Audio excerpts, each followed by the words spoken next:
ಭಾರತ ಬರೀ ಟಿ20 ವಿಶ್ವಕಪ್ ಮಾತ್ರ ಗೆದ್ದಿಲ್ಲ, ಹೆಜ್ಜೆ ಹೆಜ್ಜೆಗೂ ಕೂಡ ಚರಿತ್ರೆಯನ್ನೇ ಸೃಷ್ಟಿಸಿ ಚಾಂಪಿಯನ್ ಪಟ್ಟಕ್ಕೇರಿದ್ದಾರೆ. 2026ರ ಟೂರ್ನಿ ದಶಕಗಳ ಹಿಂದಿನ ದಾಖಲೆಗಳನ್ನು ಕೂಡ ಪುಡಿಗಟ್ಟಿದೆ. ಅದರಲ್ಲೂ ಕೊನೆಯ 4 ಪಂದ್ಯಗಳಲ್ಲಿ ಭಾರತೀಯ ಆಟಗಾರರು ಅಕ್ಷರಶಃ ವಿಶ್ವರೂಪ ತಾಳಿದ್ರು. ಬ್ಯಾಕ್ ಟು ಬ್ಯಾಕ್ ಕಪ್ಗಳನ್ನ ಗೆದ್ದಿರುವಂತ ಚಾಂಪಿಯನ್ ಆಟಗಾರರು ಅದೆಂಥ ಚರಿತ್ರೆಯನ್ನ ಸೃಷ್ಟಿಸಿದ್ದಾರೆ ಅನ್ನೋ ಬಗ್ಗೆ ಈ ವಿಡಿಯೋದಲ್ಲಿ ಹೇಳ್ತೇನೆ. ನಾನು ಶಾಂತ. ನೀವು ಸುದ್ದಿಯಾನದ ಸಬ್ಸ್ಕ್ರೈಬರ್ ಆಗೋದಕ್ಕೆ ಮರಿಬೇಡಿ.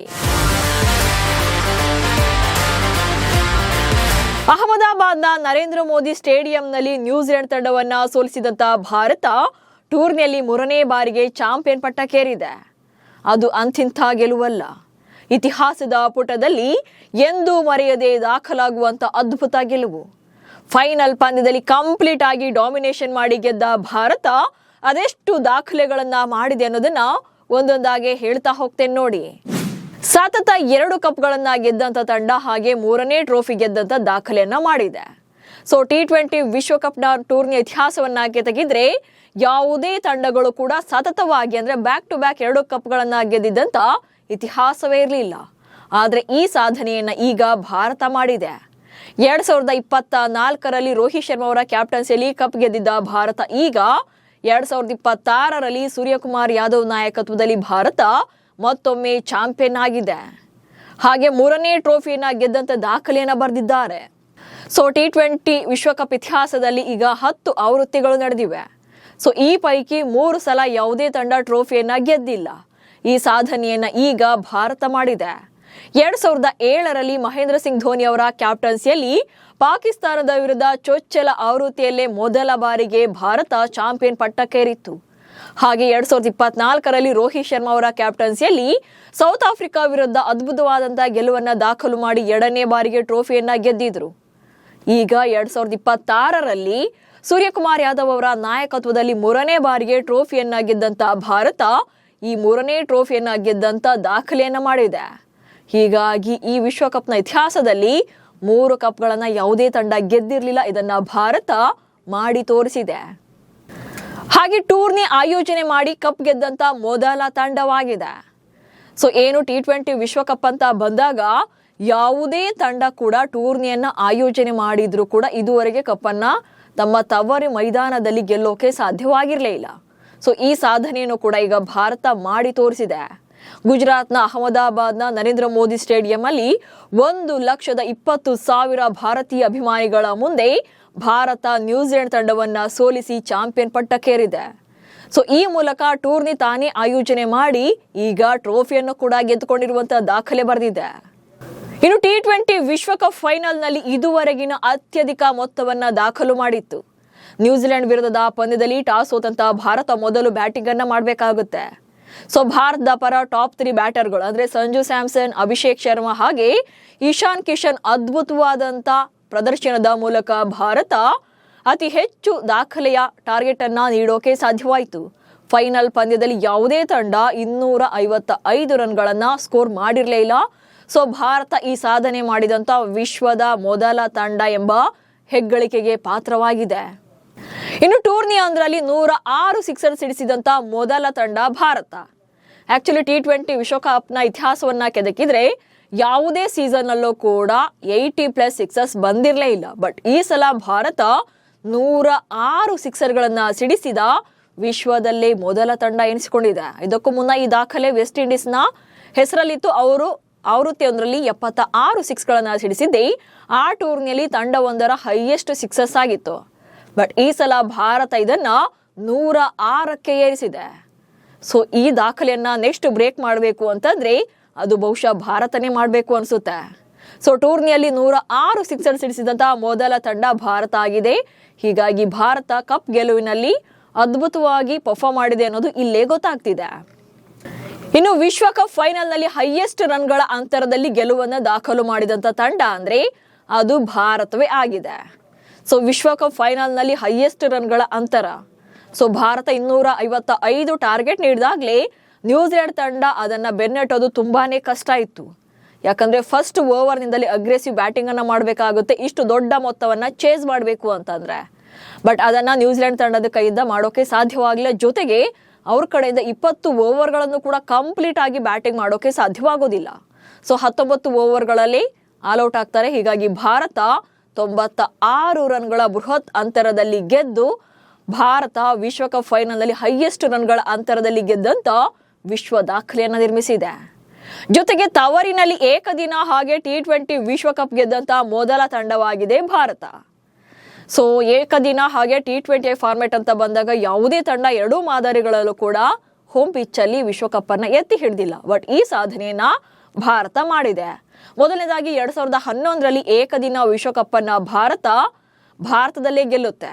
ಈಗ T20 ವಿಶ್ವಕಪ್ನು ಕೂಡ ಭಾರತದಲ್ಲೇ ಗೆದ್ದಿದೆ. ಸೊ ಈ ಮೂಲಕ ವಿಶ್ವ ಕ್ರಿಕೆಟ್ನಲ್ಲಿ ಈ ಸಾಧನೆ ಮಾಡಿದಂತ ಮೊದಲ ತಂಡವಾಗಿದೆ ಭಾರತ. ಇನ್ನು T20ನಲ್ಲಿ ಸತತ 2 ಬಾರಿ 250+ ಸ್ಕೋರ್ ಮಾಡಿದಂತ ಮೊದಲ ತಂಡ ಭಾರತ. ಸೊ T20ನಲ್ಲಿ ಈಗೇನಿದ್ರು ಕೂಡ ಬ್ಯಾಟರ್ಗಳ ಪ್ಯಾರಡೈಸ್ ಅಥವಾ ಬ್ಯಾಟರ್ಗಳಿಗೆ ಪಾಲಿಗೆ ಸ್ವರ್ಗ ಅನ್ನೋ ತರನೇ ಇರ್ತವೆ ಪಿಚ್ಗಳು. ಹೀಗಾಗಿ ಸೊ ಹೈ ಸ್ಕೋರ್ ಅನ್ನ ನಿರೀಕ್ಷೆ ಮಾಡಬಹುದು. ಆದ್ರೆ ಭಾರತ ಮಾತ್ರ ಈ ಫಾರ್ಮೆಟ್ನಲ್ಲಿ ನಿಜಕ್ಕೂ ಕೂಡ ಫುಲ್ ಡೇಂಜರಸ್ ಆಗಿದೆ. ಅದರಲ್ಲೂ ಕೂಡ ಸೆಮಿಫೈನಲ್ ಫೈನಲ್ ಪಂದ್ಯದಲ್ಲಿ T20 ವಿಶ್ವಕಪ್ ಅಂತ ಬಂದಾಗ 250+ ಬ್ಯಾಕ್ ಟು ಬ್ಯಾಕ್ ಸ್ಕೋರ್ ಮಾಡ್ತಾರೆ ಅಂದ್ರೆ ಇಲ್ಲೇ ಗೊತ್ತಾಗುತ್ತೆ ಭಾರತ ಸಾಮರ್ಥ್ಯ ಎಷ್ಟಿದೆ ಅನ್ನೋದು.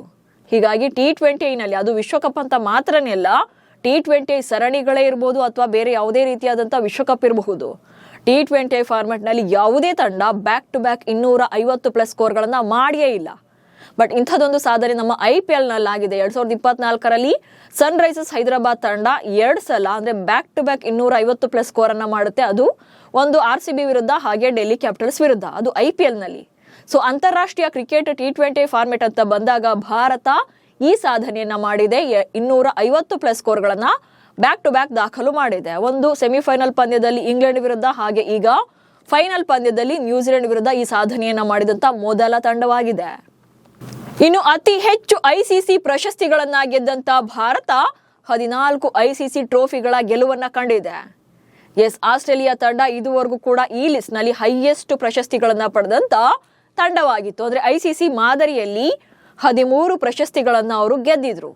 ಅಂದ್ರೆ ಇಲ್ಲಿ ಬರೀ ಪುರುಷರ ಹಿರಿಯರ ತಂಡದ ಬಗ್ಗೆ ಮಾತ್ರ ಹೇಳ್ತಾ ಇಲ್ಲ, ಅಂಡರ್-19 ವಿಶ್ವಕಪ್ಗಳನ್ನು ಸೇರಿ ಅಂದ್ರೆ ಮೆನ್ಸ್ ಕಿರಿಯರು ಹಾಗೆ ಹಿರಿಯರ ನಡುವೆ ಅಂಡರ್-19 ಹಾಗೆ ಹಿರಿಯರ ICC ವಿಶ್ವಕಪ್ ಟೂರ್ನಿಗಳು ಅಂತ ಬಂದಾಗ ಭಾರತ ಈಗ ಟೋಟಲ್ ಆಗಿ 14 ICC ಟ್ರೋಫಿಗಳ ಗೆಲುವನ್ನ ದಾಖಲು ಮಾಡಿದೆ. ಸೊ ಈ ಮೂಲಕ ಆಸ್ಟ್ರೇಲಿಯಾದ ಹೆಸರಿನಲ್ಲಿದ್ದಂತ ದಾಖಲೆಯನ್ನ ಬ್ರೇಕ್ ಮಾಡಿ ಅವ್ರಿಗಿಂತ ನಾವೇನ್ ಕಡಿಮೆ ಇಲ್ಲ ಎನ್ನುವಂತೆ ಮುಂದಿದ್ದಾರೆ. ಸೊ ಹೀಗಾಗಿ ICC ವಿಶ್ವಕಪ್ ಟೂರ್ನಿಗಳು ಅಂತ ಬಂದಾಗ ಈಗ ಭಾರತವೇ ಮೋಸ್ಟ್ ಫೇವರೆಟ್ ಟೀಮ್ ಆಗಿದೆ. ಅದರಲ್ಲೂ ಕೂಡ 2024ರ ಬಳಿಕ ಸಾಲು ಪ್ರಶಸ್ತಿಗಳನ್ನ ಗೆದ್ದುಕೊಂಡಿದ್ದಾರೆ.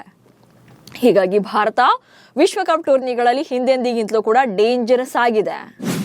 ಆಕ್ಚುಲಿ T20ನಲ್ಲಿ ಭಾರತ ಏಕದಿನ ಮಾದರಿಗಿಂತ ಹೆಚ್ಚಿನ ಸ್ಕೋರ್ಗಳನ್ನು ಕೂಡ ಕಲೆ ಹಾಕಿದೆ.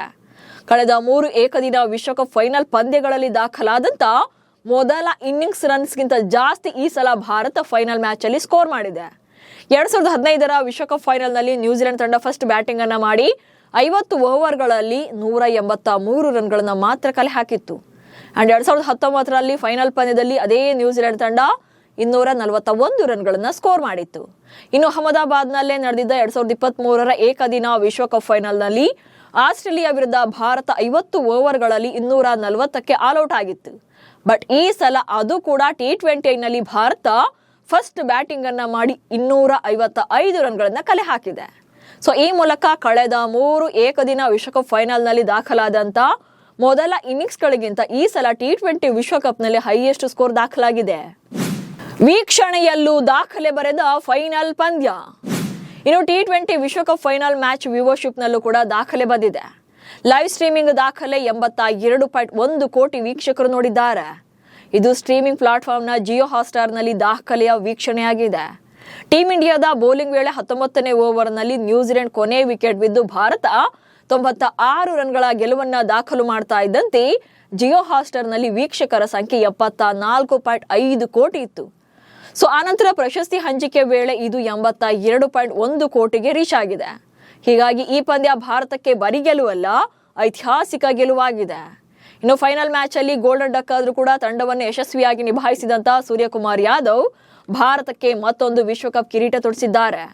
ಪಂದ್ಯದ ಬಳಿಕ ಮಾತನಾಡಿದಂತ ಸೂರ್ಯ, ಗೆಲುವಿನ ಕ್ರೆಡಿಟ್ನ ಆಟಗಾರರಿಗೂ ಕೂಡ ಕೊಟ್ಟಿದ್ದಾರೆ.